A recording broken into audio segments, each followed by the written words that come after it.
ณป่าใหญ่ที่มีแสงแดดลอดผ่านยอดไม้สูงเสียงนกร้องประสานกับสายลมยามเช้าอย่างอ่อนโยนมีกระต่ายตัวหนึ่งผู้ว่องไวและหลักสงบอาศัยอยู่ไม่ไกลจากไก่ป่าผู้ชอบอวดดีและมั่นใจในพลังของปีกตนเองทั้งสองใช้ชีวิตอยู่ใกล้กันในผืนป่าเดียวกันโดยไม่รู้เลยว่าวันหนึ่งเหตุการณ์เล็กๆจะสอนบทเรียนครั้งใหญ่ ให้พวกมันจดจำไปชั่วชีวิต ณ ป่ากว้างใหญ่แห่งหนึ่งที่แสงแดดลอดผ่านยอดไม้สูงส่องกระทบพื้นดิน เสียงใบไม้ไหวเบาๆคล้ายเสียงเพลงของธรรมชาติ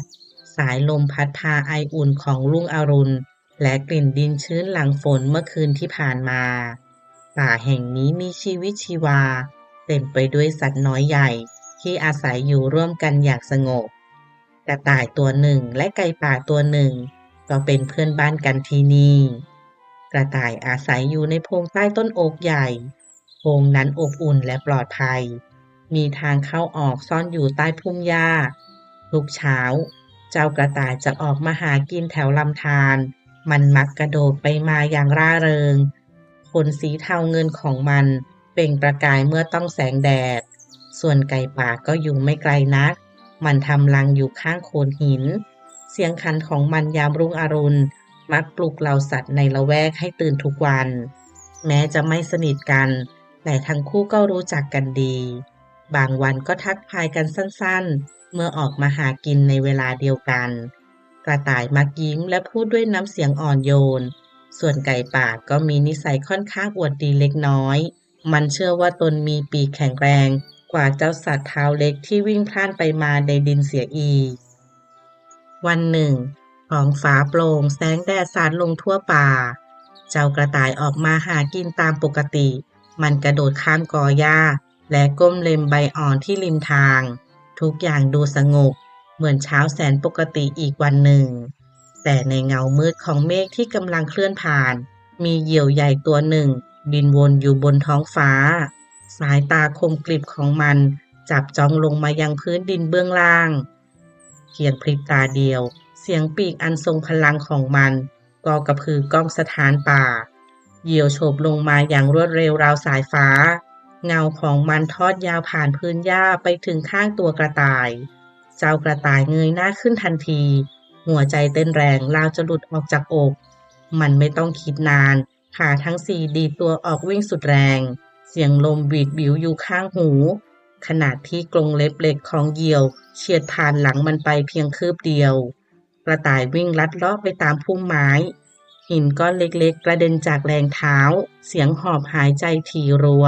มันพุ่งตัวเข้าใต้ต้นไม้ใหญ่ต้นหนึ่งหัวใจยังเต้นแรงไม่หยุดเหงื่อและเลือดจากรอยข่วนเล็กๆตามตัวซึมออกมาข้ารอดแล้วมันพึมพำเบาๆแต่ยังไม่ทันได้พักไก่ป่าก็เดินผ่านมามันก้าวอย่างสง่างามขนสีทองน้ำตาลของมันสะท้อนแสงแดดระยิบระยับพอเห็นกระต่ายในสภาพเปรอะดินหอบแหกและมีบาดแผลตามตัวมันก็หัวเราะเสียงดังฮ่าฮ่าฮ่าเจ้ายอดนักวิ่งเท้าไวแห่งป่าวิ่งจนขนยุ่งเชียวเร็วขนาดนั้นยังเกือบโดนเหยี่ยวจับกินงั้นหรือ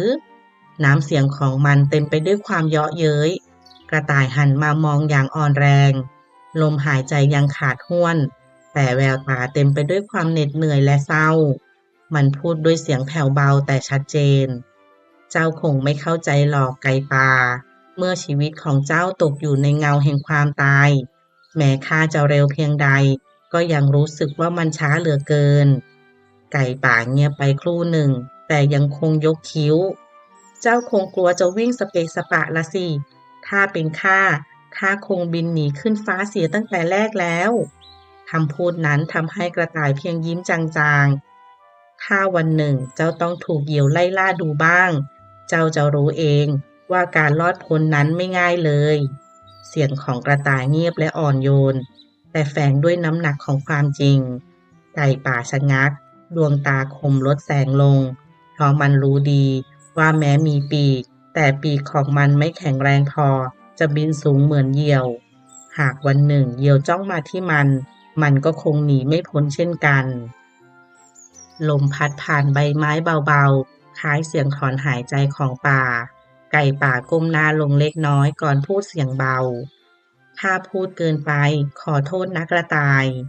กระต่ายยิ้มตอบอย่างอ่อนโยนข้าไม่ถือโทษดอกเพียงอยากให้เจ้ารู้ไว้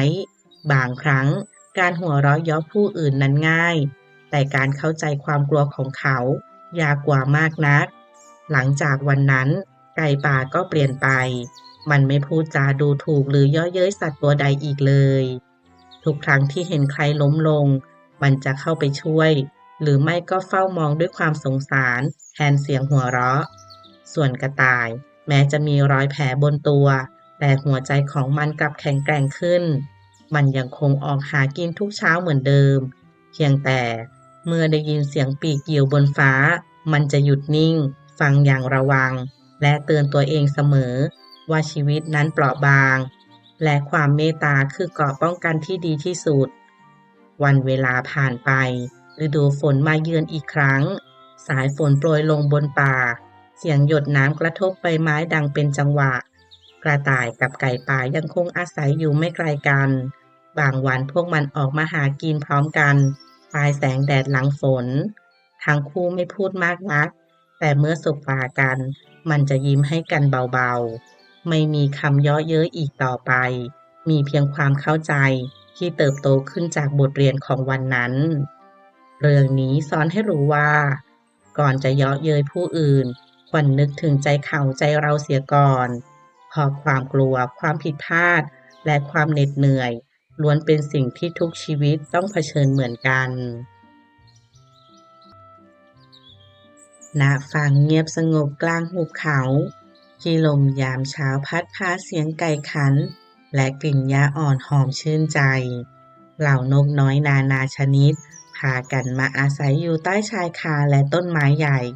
ใช้ชีวิตอย่างเพลิดเพลินกับเมล็ดพืชในไร่ท่ามกลางฝูงนกเหล่านั้นมีนกนางแอ่นตัวหนึ่งฉลาดรอบคอบและมักมองเห็นสิ่งที่นกตัวอื่นมองข้ามเสมอ ณฟาร์มเล็กๆแห่งหนึ่งที่ตั้งอยู่ท่ามกลางหุบเขาและทุ่งหญ้าเขียวขจีมีชายชราผู้เป็นเจ้าของฟาร์มใช้ชีวิตอย่างเรียบง่ายมาหลายสิบปีเขาเพาะปลูกพืชผักผลไม้และเลี้ยงสัตว์ไว้พอเพียงเช้าทุกวันจะได้ยินเสียงไก่ขันประสานกับเสียงลมพัดผ่านรวงข้าวเป็นท่วงทำนองของชีวิตชนบทที่สงบและอบอุ่น แต่ในปีนี้ฤดูกาลเพาะปลูกกลับไม่เป็นอย่างที่เขาคาดหวังเมล็ดพันธุ์ที่หว่านไว้เริ่มงอกขึ้นได้ไม่นานก็ถูกนกน้อยใหญ่จิกกินเสียหายไปมากฝูงนกที่เคยมาเพียงไม่กี่ตัวบัดนี้กลับมากันเป็นร้อยบางตัวบินร่อนลงที่ไร่ข้าวโพดบางตัวคุยเขี่ยเมล็ดในแปลงผักเสียงปีกและเสียงจิกทำให้ฟาร์มที่เคยเงียบสงบ เต็มไปด้วยความวุ่นวายชายชรามองภาพนั้นด้วยใจหนักอึ้งเขาไม่ได้เกลียดนกเหล่านั้น แต่ก็รู้ดีว่าหากปล่อยไว้พืชผลทั้งหมดคงสูญสิ้น ในคืนนั้นหลังจากนั่งนิ่งอยู่ข้างกองไฟ เขาจึงตัดสินใจจะทำบางอย่าง เขาหว่านเมล็ดฝ้ายลงในผืนดินกว้าง แต่ตั้งใจจะนำผลฝ้ายไปปั่นเป็นเส้นเชือก เพื่อสารเป็นตาข่ายสำหรับดักจับนกเหล่านั้นในวันข้างหน้าเช้าวันต่อมาแสงอาทิตย์อ่อนๆส่องกระทบยอดไม้นกนางแอ่นตัวหนึ่งซึ่งอาศัยอยู่ใต้ชายคายุงข้าวมานานได้บินโฉบออกมาหาอาหารขณะที่มันบินผ่านทุ่งฝ้ายมันเห็นชายชรากำลังหว่านเมล็ดเล็กๆลงดินเมล็ดนั้นเบาและขาวราวปุยนุ่นเมื่อกระทบกับแสงแดด ดูคล้ายหิมะร่วงหล่นนกนางแอ่นรู้ทันทีว่ามันคือเมล็ดฝ้ายหัวใจของมันเต้นแรงขึ้นทันใดด้วยความฉลาดและประสบการณ์ที่สั่งสมมามันรู้ดีว่าฝ้ายที่เติบโตขึ้นนั้นจะถูกเก็บไปปั่นเป็นเส้นได้และถักทอเป็นตาข่ายสำหรับจับนกมันจึงรีบบินกลับไปยังฟาร์มเพื่อบอกเพื่อนๆที่อาศัยอยู่ร่วมกันเพื่อนเอ๋ยฟังข้าก่อนเถิด นกนางแอ่นเอ่ยพลางหอบหายใจ เจ้าของฟาร์มกำลังหว่านเมล็ดฝ้ายลงดิน หากพวกเราไม่ช่วยกันทำลายมันตอนนี้ ไม่นาน ฝ้ายเหล่านั้นจะถูกนำมาทอเป็นตาข่ายสำหรับจับพวกเราแน่ๆเหล่านกกระจอกที่กำลังจิกเมล็ดข้าวอยู่เงยหน้าขึ้นมันหัวเราะเบาๆแล้วพูดว่าเจ้าคิดมากไปหรือเปล่านกนางแอ่นฝ้ายก็เป็นแค่ต้นไม้หนึ่งเท่านั้นเจ้าของฟาร์มคงไม่คิดจับพวกเราหรอกนกกระจิบอีกตัวพยักหน้าเห็นด้วยใช่แล้วเขาคงเอาไปทอผ้าให้ลูกสาวใส่มากกว่าเสียงหัวเราะของพวกมันดังขึ้นทั่วฟาร์มนกนางแอ่นเงียบไปชั่วครู่มันรู้ดีว่าไม่มีใครเชื่อแต่ก็ยังพยายามอธิบายอย่างใจเย็นข้าไม่อยากให้พวกเจ้าต้องเจ็บปวดเห็นแก่ชีวิตเถิดช่วยกันถอนเมล็ดพวกนั้นออกมาจากดินเถิดแต่ไม่มีนกตัวใดขยับแม้แต่น้อยวันเวลาผ่านไปเมล็ดฝ้ายเริ่มงอกขึ้นเป็นต้นเล็กๆสีเขียวอ่อนทุ่งฝ้ายที่เคยโล่งเริ่มเต็มไปด้วยใบอ่อนที่โบกสะบัดรับลมและเมื่อเวลาผ่านไปอีกหลายสัปดาห์ดอกฝ้ายสีขาวบริสุทธิ์ก็ผลิบานทั่วฟาร์มดูราวกับทุ่งหิมะในฤดูร้อนนกนางแอ่นมองภาพนั้นด้วยใจร้อนรนมันบินไปเตือนเพื่อนๆอีกครั้งดูสิฝ้ายโตเต็มที่แล้วอีกไม่นานเขาจะเก็บมันไปทำตาข่ายแน่ๆแต่นกอีกตัวหนึ่งกลับพูดด้วยเสียงเรียบเจ้าวิตกไปเองอีกแล้วข้าอยู่มานานเขาไม่เคยจับนกเลยสักครั้งคำพูดนั้นเหมือนสายลมเย็นที่พัดดับความหวังของนกนางแอ่นมันเงียบลงแต่หัวใจกลับไม่สงบเวลาผ่านไปไม่นานชายชราก็เริ่มเก็บฝ้ายขึ้นจากทุ่งเขาปั่นฝ้ายเป็นเส้นเชือกเสียงเครื่องปั่นดังหึ่งๆไปทั่วโรงนาแสงอาทิตย์ยามเย็นส่องกระทบฝ้ายที่กองอยู่ในกระบุงจนเป็นประกายจากนั้นเขาจึงนำเชือกเหล่านั้นมาสานเป็นตาข่ายขนาดใหญ่คืนหนึ่งลมหนาวพัดแรงนกทั้งหลายหลบฝนอยู่ใต้ต้นไม้ไม่มีใครรู้เลยว่าเช้าวันต่อมาฟาร์มแห่งนั้นจะเปลี่ยนไปตลอดกาลชายชรานำตาข่ายที่สานเสร็จแล้วไปขึงไว้เหนือแปลงข้าวเขาวางเหยื่อไว้ตรงกลางเพื่อหลอกล่อนกให้บินเข้าไปเมื่อแสงแดดยามเช้าสาดลงมาเหล่านกที่หิวโหยก็พากันบินลงมากินเมล็ดข้าวทันใดนั้นเสียงพรึบดังขึ้นตาข่ายถูกดึงขึ้นอย่างรวดเร็วฝูงนกจำนวนมากดิ้นรนอยู่ในนั้นเสียงร้องระงมสะเทือนใจไปทั่วทุ่งนกนางแอ่นที่เฝ้ามองอยู่ใกล้ๆรู้ดีว่าทุกอย่างเกิดขึ้นตามที่มันเตือนมันบินวนอยู่เหนือฟาร์มเสียงร้องของเพื่อนๆดังสะท้อนอยู่ในใจแต่มันช่วยอะไรไม่ได้เลยเย็นวันนั้นท้องฟ้าเปลี่ยนสีเป็นส้มหม่นชายชรามัดปากถุงที่บรรจุนกไว้แน่นก่อนจะเดินจากไปช้าๆเหลือเพียงนกนางแอ่นตัวเดียวที่ยังบินโฉบอยู่เหนือฟาร์มเงียบสงัดมันเกาะอยู่บนรั้วไม้มองดูทุ่งฝ้ายที่เหลือเพียงตอแห้งลมพัดเบาๆผ่านร่างของมันราวกับเสียงกระซิบจากเพื่อนที่จากไปนกนางแอ่นถอนหายใจยาวข้าเตือนแล้วแต่ไม่มีใครเชื่อเลยมันพึมพำกับตัวเองแล้วจึงกางปีกบินออกไปสู่ท้องฟ้ากว้างมันบินผ่านยอดไม้ผ่านภูเขาผ่านหมู่บ้านและลำธารจนกระทั่งไปถึงทุ่งกว้างอีกแห่งหนึ่งที่นั่นมีฝูงนกเล็กๆอาศัยอยู่นกนางแอ่นจึงเล่าเรื่องทั้งหมดให้พวกมันฟังลูกนกตัวน้อยตั้งใจฟังจนตาโตและต่างพยักหน้าอย่างเข้าใจ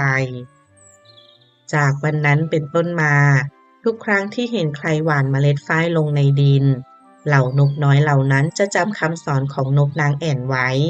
พวกมันจะไม่หัวเราะเยาะคำเตือนอีกต่อไปเรื่องนี้สอนให้รู้ว่าจงรับฟังคำเตือนของผู้ที่หวังดีกับเราเพราะบางครั้งสิ่งที่ฟังดูเล็กน้อยในวันนี้อาจเป็นสิ่งที่ช่วยชีวิตเราในวันหน้ากาลครั้งหนึ่งนานมาแล้วในหมู่บ้านเล็กๆริมป่ามีพรานป่าผู้หนึ่งอาศัยอยู่เขาเลี้ยงสุนัขล่าเนื้อวัยหนุ่มไว้ตัวหนึ่งมันเป็นสุนัขที่แข็งแรงว่องไวและซื่อสัตย์ยิ่งนักทุกครั้งที่ออกล่าสัตว์ไม่ว่าจะเป็นกวางหมูป่าหรือสัตว์ตัวใหญ่เพียงใดสุนัขล่าเนื้อจะวิ่งนำหน้าไล่ต้อนอย่างไม่รู้จักเหน็ดเหนื่อย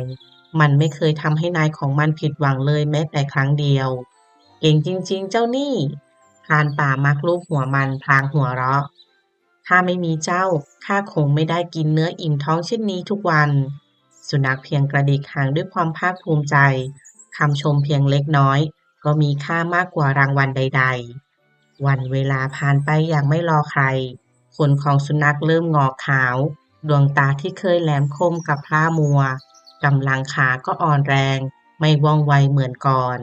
แต่ถึงอย่างนั้นมันก็ยังคงเดินตามนายออกล่าสัตว์ทุกเช้าวันนี้เจ้าไหวไหมพรานป่าเอ่ยถามโดยไม่ได้มองหน้ามันด้วยซ้ำสุนัขเห่ารับเบาๆแม้หัวใจจะรู้ดีว่าตนไม่เหมือนเดิมแล้วแต่มันก็ไม่เคยคิดจะทิ้งหน้าที่เช้านั้นนายพรานก็เตรียมออกเดินทางเข้าป่าไปพร้อมกับสุนัขล่าเนื้อผู้ชราของเขายามสายแสงแดดอ่อนๆส่องกระทบผิวน้ำเป็นประกายกวางหนุ่มตัวหนึ่งเดินลงมาที่สระน้ำมันก้มศีรษะลงดื่มน้ำอย่างกระหายแต่แล้วสายตาของมันก็เหลือบไปเห็นเงาสะท้อนของตัวเองอยู่ในน้ำใสนั้นโอ้นี่ข้าหรือนี่กวางพึมพำด้วยน้ำเสียงชื่นชมมันขยับคอไปมาพร้อมดูเงาของตัวเองให้ชัดขึ้นดูเขาของข้าสิแผ่กิ่งก้านสง่างามราวกับกิ่งไม้ใหญ่งดงามจริงๆกวางยืดอกอย่างภูมิใจก่อนจะทำหน้าคุ้นคิดแต่ขาของข้านี่สิหอมเล็กดูไม่เห็นสวยงามเอาเสียเลยถ้าขาของข้าใหญ่และแข็งแรงกว่านี้คงดูดีไม่น้อยขณะนั้นเองกระต่ายตัวหนึ่งที่มากินน้ำอยู่ใกล้ๆหันมาฟังและหัวเราะเบาๆเจ้ามัวแต่มองความงามจนลืมคิดไปหรือไม่ว่าขาที่เจ้าไม่ชอบนั่นแหละที่ช่วยให้เจ้าวิ่งหนีอันตรายได้รวดเร็วกวางหัวเราะตอบยังไม่ใส่ใจข้ารอดมาได้ตั้งหลายครั้งก็เพราะเขาที่สง่างามนี่แหละใครเห็นก็ต้องตะลึงกระต่ายได้แต่สายหน้าข้าหวังว่าเจ้าจะไม่ต้องเสียใจภายหลังนะยังไม่ทันที่บทสนทนาจะจบลงเสียงกิ่งไม้หักดังขึ้นจากพุ่มไม้ด้านหลังนายพรานคนหนึ่งเดินออกมาพร้อมปืนในมือเมื่อเขาเห็นกวางเขาก็หยุดทันทีและเล็งปืนไปที่มันกวางตกใจสุดขีดแย่แล้วมันร้องในใจรีบกระโจนวิ่งหนีเข้าป่าทันทีสุนัขล่าเนื้อผู้ชราก็พยายามวิ่งไล่ต้อนสุดแรงมันกระโจนเข้าฝังเขี้ยวที่คอของกวางป่าแต่ในวินาทีนั้นเองฟันของมันกลับหักดังกรอบกวางป่าสะบัดหัวหลุดและวิ่งหนีหายเข้าป่าไปสุนัขล้มลงกับพื้นหอบหายใจอย่างอ่อนแรงพรานป่าโกรธจัดเจ้าทำอะไรของเจ้าทำไมปล่อยให้มันหนีไปได้เขาคว้าไม้ขึ้นมาไล่ทุบตีสุนัขอย่างไม่ยั้งสุนัขร้องด้วยความเจ็บปวดก่อนจะหมดเรี่ยวแรงและล้มลงมันเงยหน้ามองนายด้วยสายตาอ่อนล้าแล้วพูดเสียงแผ่วว่าข้าไม่ได้ตั้งใจให้มันหนีไปแต่สังขารของข้ามันร่วงโรยแล้วข้าไม่อาจแข็งแรงเหมือนวันวานได้อีก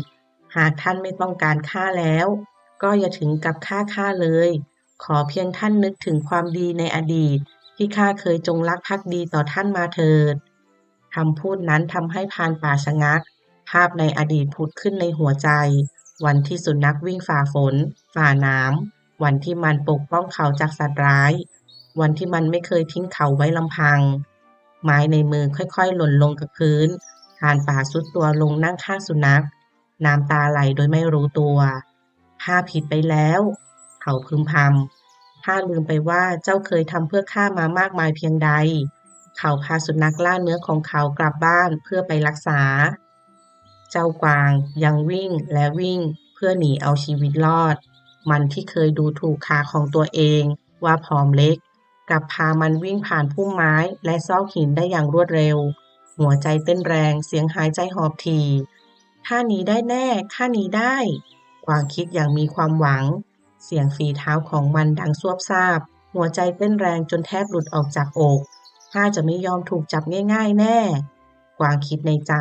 ทั้งที่ลมหายใจเริ่มขาดห้วนมันวิ่งไปเรื่อยๆจนกระทั่งพบโรงนาเก่าแห่งหนึ่งตั้งอยู่ไม่ไกลจากชายป่า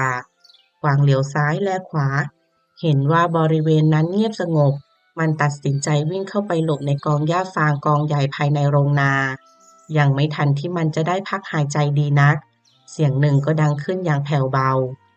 เจ้านั่นใครกัน เป็นเสียงของวัวตัวหนึ่งที่กำลังกินหญ้าอยู่ในราง กวางสะดุ้งเล็กน้อยก่อนจะตอบด้วยเสียงสั่น ข้าเป็นกวาง ข้ากำลังหนีคนล่า ขอหลบอยู่ที่นี่สักพักเถิด ข้าเหนื่อยเหลือเกิน วัวมองอย่างเป็นห่วงก่อนจะสายหน้าเบาๆ ข้าเข้าใจว่าเจ้าลำบาก แต่ที่นี่ไม่ใช่ที่ปลอดภัยนัก อีกไม่นาน คนเลี้ยงวัวจะเข้ามาเอาหญ้า หากเขาเห็นเจ้า เจ้าจะหนีไม่พ้น กวางนิ่งไปครู่หนึ่งแล้วเอ่ยอ้อนวอน ขอข้าพักหายใจสักนิดเถิด พอแรงกลับมาข้าจะหนีไปทันที วัวหลายตัวในโรงนามองหน้ากันก่อนจะถอนหายใจ เอาเถอะก็ได้ แต่ขอให้เจ้ารีบไป อย่าดื้อดึงนักเลย ไม่นานนัก คนเลี้ยงวัวก็เดินเข้ามา พร้อมกับหอบฟางกองใหญ่ เขาเทฟางลงในรางอาหารพลางดูวัวอย่างรวดเร็ว แล้วก็เดินออกไป โชคดีที่เขาไม่ได้สังเกตเห็นกวางที่ซ่อนอยู่ใต้กองหญ้ากวางถอนหายใจโล่งอก เห็นไหม ข้าบอกแล้วว่าไม่มีใครเห็นข้า มันพูดด้วยน้ำเสียงมั่นใจ แต่วัวตัวเดิมรีบเตือนขึ้นทันที อย่าเพิ่งใจชื้นไป เจ้ายังควรรีบออกไปเดี๋ยวนี้ เพราะเจ้าของโรงนาจะต้องเข้ามาตรวจความเรียบร้อยในไม่ช้า เขารอบคอบกว่าคนเลี้ยงวัวมาก กวางขยับตัวเล็กน้อย แต่ความเหนื่อยและความประมาทเริ่มเข้าครอบงำ ข้ารอดมาได้แล้วตั้งครั้งหนึ่ง คืนนี้ขอพักอีกคืนเถอะ พวกเจ้าช่วยกันปิดบังข้าไว้ ไม่มีใครรู้หรอก วัวได้แต่ถอนหายใจ เราช่วยเจ้าได้แค่เตือน แต่ทางเลือกเป็นของเจ้าเอง เวลาผ่านไปไม่นาน เสียงฝีเท้าหนักแน่นก็ดังขึ้น พร้อมแสงตะเกียงส่องเข้ามาในโรงนา เจ้าของโรงนาเดินตรวจดูความเรียบร้อยอย่างละเอียด สายตาของเขากวาดไปทั่ว จนกระทั่งหยุดอยู่ที่กองหญ้าฟางที่ดูผิดปกติ หืม กองนี้ทำไมขยับได้ เขาพึมพำ ยังไม่ทันที่กวางจะตั้งสติ เจ้าของโรงนาก็ลองเรียกคนรับใช้ให้มาช่วยกันเปิดกองฟาง และในที่สุด กวางที่เคยรอดพ้นมาได้ครั้งหนึ่ง ก็ถูกจับตัวไว้โดยไม่มีโอกาสหนีอีกเลย วัวในโรงนาได้แต่มองด้วยความสงสาร หนึ่งในนั้นพูดเบาๆว่า เราเตือนเจ้าแล้วแท้ๆ เรื่องนี้สอนให้รู้ว่า เมื่อประสบความสำเร็จในครั้งแรก อย่าได้ประมาท เพราะความรอดพ้นเพียงครั้งเดียว อาจทำให้เราหลงเชื่อว่าครั้งต่อไปก็จะรอดเช่นเดิม ทั้งที่ความจริง อันตรายอาจรออยู่ใกล้กว่าที่คิด กาลครั้งหนึ่งไม่นานนัก ใกล้หมู่บ้านเล็กๆที่ตั้งอยู่ริมป่าอันอุดมสมบูรณ์ มีทุ่งนาเขียวขจี บ้านเรือนเรียงรายอย่างเรียบง่าย ผู้คนในหมู่บ้านต่างพึ่งพาอาศัยกัน และเลี้ยงสัตว์ไว้เป็นอาหารและเป็นรายได้ หนึ่งในสัตว์ที่แทบทุกบ้านต้องมี คือไก่ ทั้งไก่บ้านและลูกไก่ตัวน้อยที่วิ่งเล่นส่งเสียงเจ้ยแจ้วอยู่ตามลานดิน แต่ความสงบสุขของหมู่บ้านนั้น มักถูกรบกวนอยู่เสมอจากสัตว์เจ้าเล่ห์ตัวหนึ่ง มันคือสุนัขจิ้งจอก สุนัขจิ้งจอกตัวนี้อาศัยอยู่ในป่าลึก รูปร่างปราดเปรียว ดวงตาคมกริบ และมีความฉลาดเป็นเลิศ มันรู้ดีว่าหมู่บ้านแห่งนี้มีอาหารอุดมสมบูรณ์ โดยเฉพาะเล้าไก่ที่มักตั้งอยู่ไม่ไกลจากป่ามากนัก ทุกค่ำคืนเมื่อพระจันทร์ลอยสูงและผู้คนเข้านอน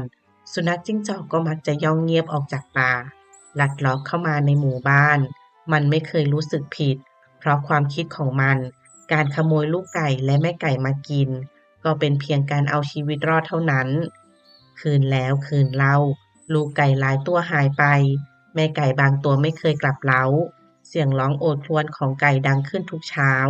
ชาวบ้านเริ่มเดือดร้อน บางครอบครัวถึงกับขาดอาหาร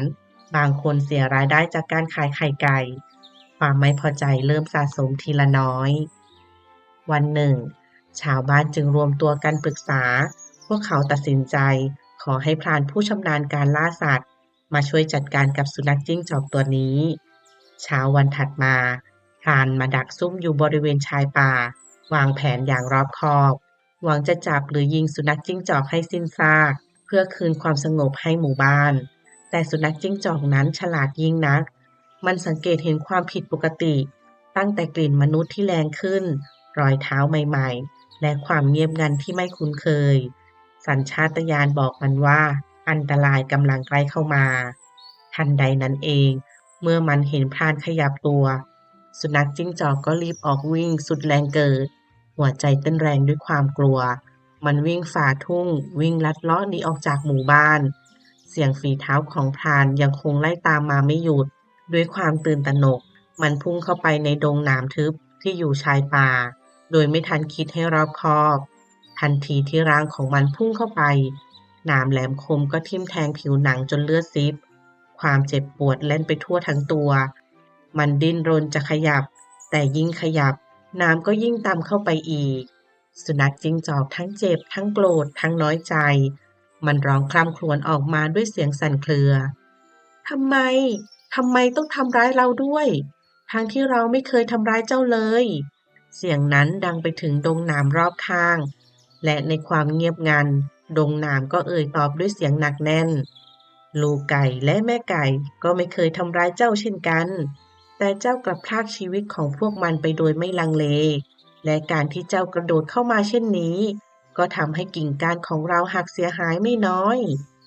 คำพูดนั้นทำให้สุนัขจิ้งจอกนิ่งเงียบมันเริ่มนึกถึงสิ่งที่ตนเองเคยทำลูกไก่ที่ร้องจิ๊บจิ๊บอย่างหวาดกลัวแม่ไก่ที่พยายามปกป้องลูกจนวินาทีสุดท้ายทุกภาพผุดขึ้นมาในหัวของมันอย่างชัดเจนเป็นครั้งแรกที่สุนัขจิ้งจอกรู้สึกละอายใจในที่สุดหมาจิ้งจอกก็ออกจากดงหนามได้สำเร็จแต่ก็แลกมาด้วยความเจ็บบาดแผลจากหนามเต็มไปทั่วตัวมันส่วนดงหนามแม้กิ่งก้านจะหักไปบ้างแต่ก็ยังคงยืนหยัดอยู่ณที่เดิมเป็นพยานเงียบๆของเรื่องราวที่เกิดขึ้นสุนัขจิ้งจอกพยายามเดินไปที่ริมแม่น้ำเพื่อขอให้ได้กินน้ำสักหน่อยจะได้ประทังชีวิตได้เมื่อมันมาถึงริมลำธารมันก็ได้กินน้ำและค่อยๆล้มตัวนอนตรงซอกหินใกล้ตลิ่งนั้นมันนอนบาดเจ็บอยู่ในซอกหินแคบๆร่างกายเต็มไปด้วยรอยแผลจากหนามแหลมขาของมันอ่อนแรงจนไม่อาจขยับหนีไปไหนได้เหนือร่างของมันมีเหลือบฝูงใหญ่บินวนส่งเสียงหึ่งๆก่อนจะกอดตอมดูดเลือดไม่หยุดความเจ็บปวดและความอ่อนล้าทำให้สุนัขจิ้งจอกแทบหมดเรี่ยวแรงมันทำได้เพียงนอนนิ่งหลับตาลงเป็นพักๆเพื่ออดทนต่อความทรมานขณะนั้นเองเม่นตัวหนึ่งที่กำลังเดินหาอาหารริมลำธารก็สังเกตเห็นภาพนั้นเข้ามันหยุดเดินชะโงกหน้ามองอย่างตกใจดวงตาเล็กๆเต็มไปด้วยความสงสารมันเดินเข้าไปใกล้พลางเอ่ยด้วยน้ำเสียงอ่อนโยนสหายเอ๋ยเจ้าดูแย่มากเหลือบพวกนั้นกำลังดูดเลือดเจ้าอยู่ข้าจะช่วยไล่มันออกไปให้ดีไหมสุนัขจิ้งจอกลืมตาขึ้นช้าๆมองเม่นด้วยสายตาเหนื่อยล้ามันสายหน้าเบาๆแล้วพูดเสียงแผ่วขอบใจเจ้าเม่นเอ๋ยแต่ถ้าเจ้าช่วยไล่เหลือบฝูงพวกนี้ไปเหลือบฝูงใหม่ที่หิวโหยยิ่งกว่าก็จะบินมาตอมดูดเลือดข้าแทนเม่นขมวดคิ้วด้วยความงุนงงสุนัขจิ้งจอกจึงพูดต่ออย่างช้าๆราวกับยอมรับชะตากรรมเหลือบฝูงนี้มันใกล้จะอิ่มแล้วเมื่อมันอิ่มมันก็จะเกาะอยู่นิ่งๆไม่กัดไม่ดูดเพิ่มข้าจึงไม่เจ็บปวดมากไปกว่านี้คำพูดนั้นทำให้เม่นนิ่งเงียบมันมองเหลือบฝูงใหญ่ที่เกาะอยู่บนร่างสุนัขจิ้งจอกก่อนจะมองกลับมาที่ดวงตาอ่อนล้าคู่นั้นเม่นเริ่มเข้าใจสิ่งที่สุนัขจิ้งจอกพยายามจะสื่อสุนัขจิ้งจอกถอนหายใจแผ่วๆแล้วพูดต่อตลอดชีวิตของข้าเคยเป็นฝ่ายเอาเปรียบผู้อื่นข้าเคยได้ประโยชน์จากความอ่อนแอของคนอื่นวันนี้ข้าก็แค่เปลี่ยนบทบาทมาเป็นฝ่ายที่ถูกเอาเปรียบแทนเม่นก้มหน้าลงอย่างคุ้นคิดน้ำบนหลังของมันสั่นไหวเล็กน้อยตามลมหายใจมันไม่ได้เอ่ยอะไรต่อได้แต่ยืนอยู่เงียบๆข้างสุนัขจิ้งจอกเมื่อเวลาผ่านไปไม่นานเหลือบฝูงเดิมก็เริ่มบินหนีไปทีละตัวตามที่สุนัขจิ้งจอกบอกไว้จริงๆทิ้งไว้เพียงรอยแผลและความอ่อนล้าและไม่นานสุนัขจิ้งจอกก็เริ่มลุกขึ้นยืนได้อีกครั้งเม่นจึงช่วยประคองสุนัขจิ้งจอกให้ดื่มน้ำจากลำธารมันยิ้มให้อย่างซาบซึ้งขอบใจเจ้ามากนะเพื่อนเม่นข้าคงไม่ได้ลุกขึ้นได้เร็วขนาดนี้ถ้าไม่มีเจ้าอยู่ข้างๆเม่นยิ้มด้วยความอ่อนโยนเพื่อนกันก็ต้องช่วยกันสิ และเม่นก็คอยเฝ้าอยู่เป็นเพื่อนจนค่ำและคืนนั้นสุนัขจิ้งจอกนอนมองขอบฟ้ามันได้เรียนรู้บทเรียนสำคัญยิ่งกว่าความเจ็บปวดทางกายและเมื่อแสงอาทิตย์อ่อนๆเริ่มสาดส่องลงมาเมนก็พาสุนัขจิ้งจอกเดินกลับไปยังโพรงของมันอย่างช้าๆท่ามกลางบรรยากาศสงบของป่ายามเช้าเรื่องนี้สอนให้รู้ว่าการเอาเปรียบผู้อื่นเพื่อประโยชน์ของตนย่อมทิ้งร่องรอยไว้เสมอเมื่อถึงวันที่เราตกต่ำสิ่งที่เคยทำไว้จะย้อนกลับมาสอนเราอย่างหลีกเลี่ยงไม่ได้และในยามที่อ่อนแอไม่ใช่ทุกคนจะหวังซ้ำเติมมิตรแท้จะยืนอยู่ข้างเราแม้ในวันที่เราไม่มีอะไรให้เขาได้ประโยชน์ หากใครชอบนิทานเรื่องนี้อย่าลืมกดถูกใจติดตามช่องกดกระดิ่งแจ้งเตือนเพื่อจะได้ไม่พลาดนิทานเรื่องใหม่ๆและกดแชร์ให้เพื่อนๆด้วยนะคะความช่วยเหลือเล็กๆจะเป็นพลังที่ทำให้เราสร้างสรรค์ผลงานดีๆต่อไปค่ะ